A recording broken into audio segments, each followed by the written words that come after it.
She snapped, "Oh please, you'll never find anyone better than me," while throwing my things in a box. I said, "Already did." When she scrolled social media and saw my new post, her friends' comments hurt worse than I ever could. 28 male, watched my girlfriend Monica, 27, throw my belongings into a cardboard box yesterday while lecturing me about how lucky I was to have her. The irony was beautiful. We'd been together 3 years, living together for 1.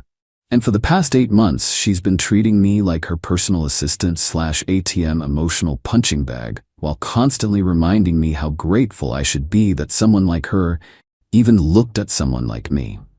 See, Monica's conventionally attractive, like really attractive. The kind of attractive where she's never had to develop a personality because people just give her things. She knows it, weaponizes it, and honestly believes it's the only currency that matters in a relationship.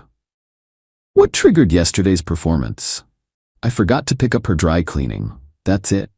After working a 12-hour shift, grabbing groceries she texted me to get, and cooking dinner, I forgot the dry cleaning. She went nuclear. "You're useless, Trevor. Completely useless. I'm done pretending this is working."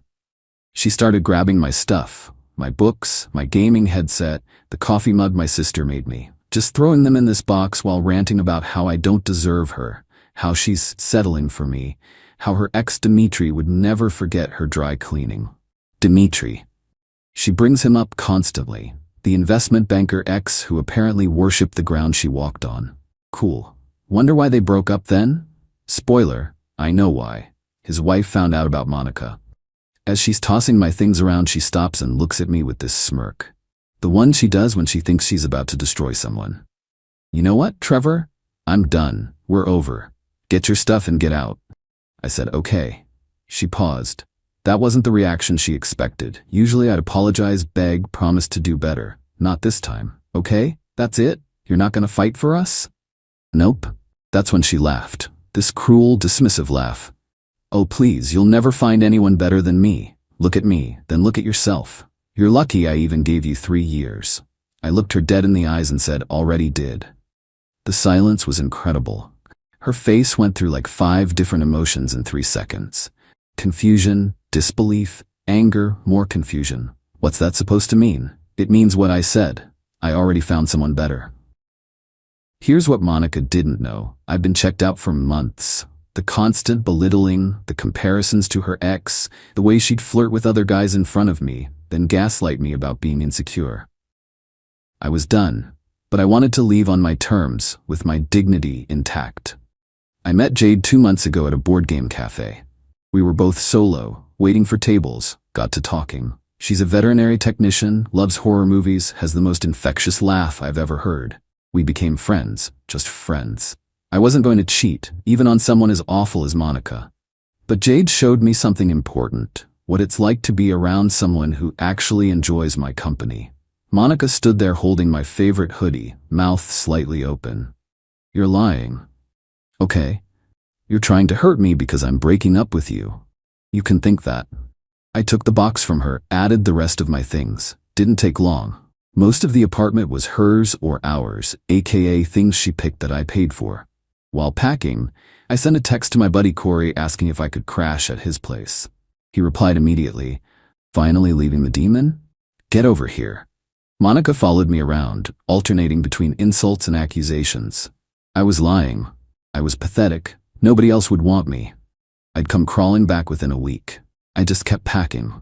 The last thing she said as I walked out, "When you realize what you've lost, I won't take you back. You hear me? This is your last chance." "Good to know," I said and left. Crashed at Corey's last night. This morning, I posted a photo on Instagram. Nothing dramatic, just me and Jade at a pumpkin patch from last weekend. Caption: "Sometimes the best things in life are worth waiting for."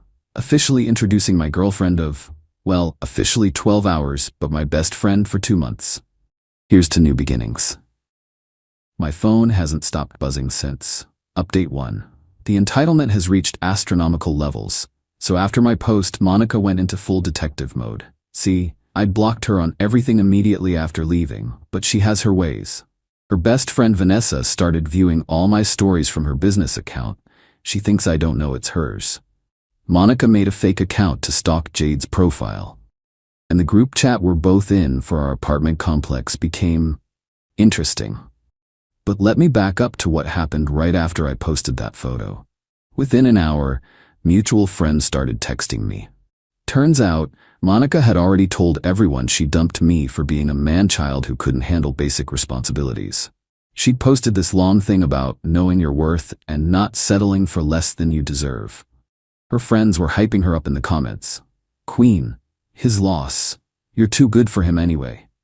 Then they saw my post. The comments on mine were different. Corey, about time you found someone who appreciates you. My sister. She's gorgeous. And more importantly, she makes you smile like that.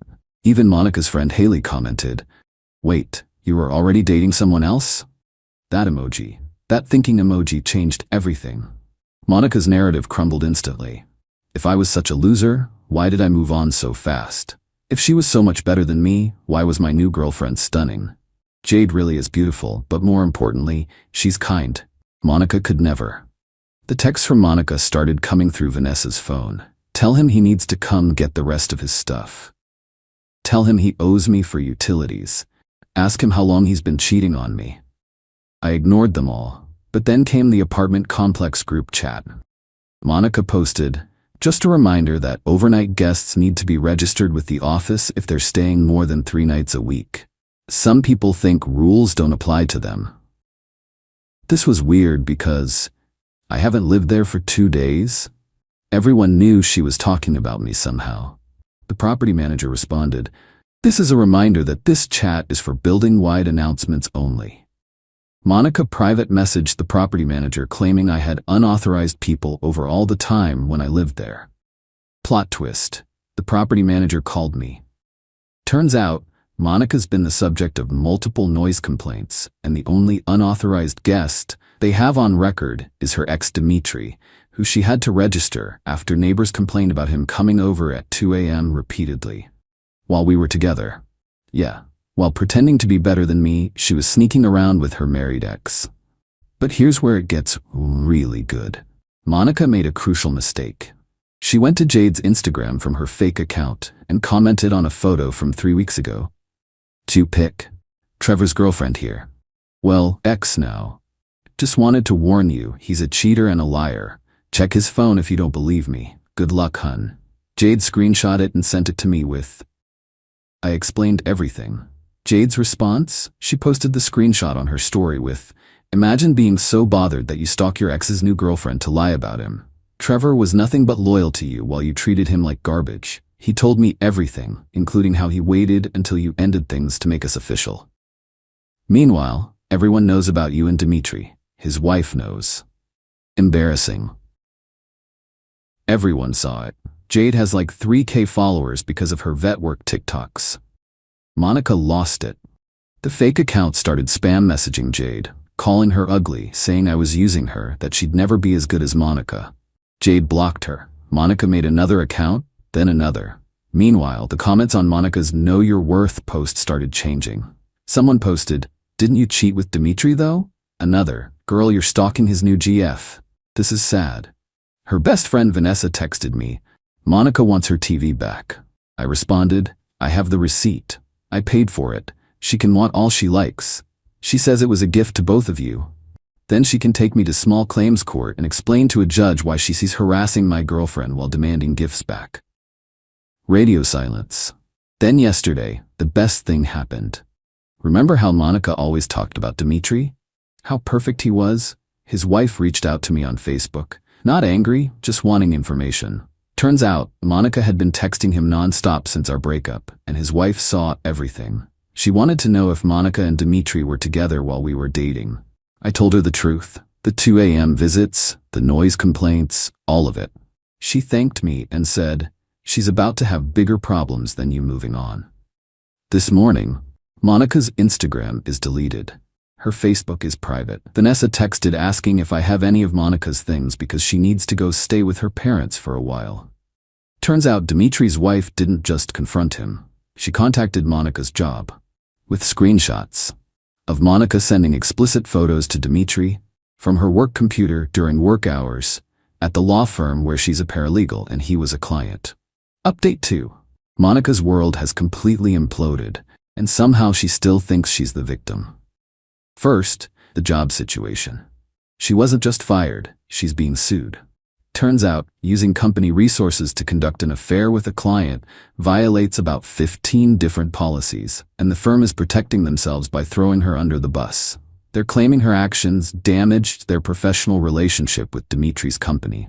Monica is looking at actual legal consequences and financial ruin. But does this give her a moment of self-reflection? Of course not. She showed up at Corey's place at 6 a.m. on Thursday, demanding to talk to me. Corey told her to leave. She refused, started screaming about how I ruined her life. Corey's neighbor called the cops. Monica told them she was there to collect belongings I stole. The cops asked what belongings. She couldn't name anything specific because I didn't take anything of hers. Corey, absolute legend, had his phone recording the whole thing. Monica, in front of 2 police officers, admitted she was only there to make Trevor understand what he's done. The cops warned her about harassment and told her to leave. She actually argued with them. He destroyed my career, my relationship, everything. One cop, deadpan, "Ma'am, did he force you to send inappropriate content from your work computer?" That's not. He must have told them. Told who what?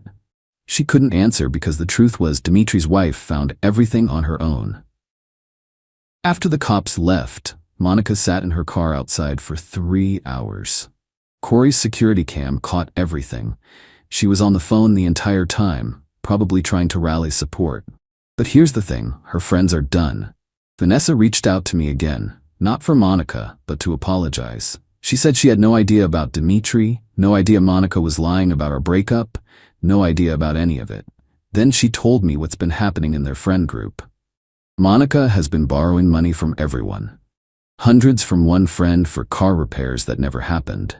Thousands from another for medical bills that didn't exist. She used her looks and charm to manipulate everyone around her, and now that she needs actual help, nobody believes her. The group chat has been insane. Monica's friend Haley posted, "Does anyone else feel like we've been played?" Another friend, Simone, responded, "She told me Trevor was abusive. Now I find out she was cheating the whole time?" Monica tried damage control. "You don't understand the full situation, Haley. Then explain it. It's complicated." Simone, "It's really not. You cheated, got caught, got fired, and now you're stalking your ex and his new GF. I'm not stalking anyone. Someone leaked the screenshots of all her fake accounts following Jade. The chat went quiet. Monica left the group, but the absolute best part happened yesterday. Monica's parents called me. They wanted to know what happened because Monica's story kept changing. First I cheated, then I was abusive, then I got her fired somehow. They seemed like decent people who were genuinely confused. I sent them everything. The screenshots of her harassing Jade, the security footage from Corey's place, the documentation about Dimitri, even the old texts where she admitted she was only with me because I worshipped her properly and paid for things. Her dad responded, "We're sorry for what our daughter put you through. We're getting her help." Help apparently means cutting her off financially until she gets therapy and a job. They're also making her move back home to a different state. Monica's final attempt at control came yesterday afternoon. She sent an email. I guess she realized I blocked her everywhere else, with the subject line, "You've won. Happy?" The email was unhinged. According to her, I manipulated her into breaking up with me. I orchestrated her affair being discovered. I sabotaged her career. I turned everyone against her. I trapped her into acting badly. Then came the kicker. "Despite everything you've done, I'm willing to forgive you. We can start over. I'll even accept your new little friend as an apology for now, but she needs to go eventually. You have 24 hours to respond, or you'll never hear from me again." I forwarded it to her parents with, "This is why she needs professional help." Her mom called me an hour later in tears, apologizing repeatedly. They're moving her home this weekend. Final update. It's been 3 weeks since Monica left the state, and I thought I was done with this saga. I was wrong, but in the best possible way. Monica couldn't help herself. Even from states away, even after everything, she had to have the last word. she started a blog, a whole blog about surviving narcissistic abuse, where she painted herself as the victim of an elaborate scheme where I supposedly gaslit her for years. She changed names but kept enough details that anyone who knew us would know exactly who she was talking about. She wrote about how Kevin, me, isolated her from friends, manipulated her into depending on him, then discarded her for a younger woman when she tried to stand up for herself. How he got her fired through lies, turned her friends against her with manipulation, and left her with nothing. One problem, she shared it on LinkedIn to raise awareness about workplace abuse. Her former boss saw it. The law firm's senior partner saw it. Dimitri's wife definitely saw it. The law firm sent her a cease and desist for defamation and violation of her exit agreement.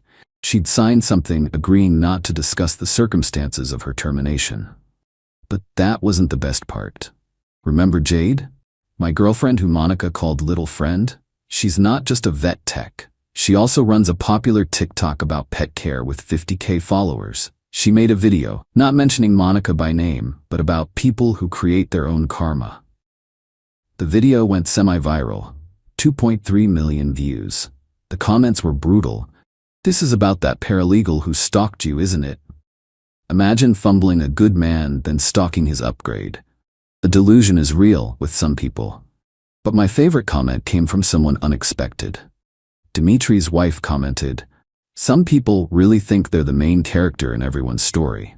Reality hits different when you're actually just the villain. Thanks for being so kind to my husband and me during this mess, Jade. Trevor's lucky to have you." That comment alone got 45K likes. Monica saw it. Of course she saw it. She created another fake account to respond, but Jade's followers destroyed her so thoroughly she deleted it within hours. The last I heard from Monica directly was through her mom. She asked if I would consider writing a letter saying the blog wasn't about me, so the law firm would drop the legal threat. Her mom was embarrassed to even ask but felt obligated to try. I said no. Her mom understood. She also shared that Monica was in therapy now, but refused to accept any responsibility. Every session was about how everyone else wronged her. The therapist apparently told her parents it would be a long process. As for me, life is incredible.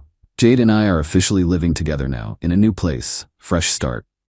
Corey was my best man at... Just kidding, we're not there yet. But we did adopt a cat together. Named him Karma.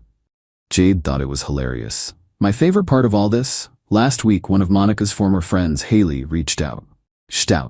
She wanted to apologize for believing Monica's lies about me. We got coffee, and she told me the full extent of Monica's manipulation over the years. The lies, the borrowed money never returned, the boyfriends she stole just to prove she could.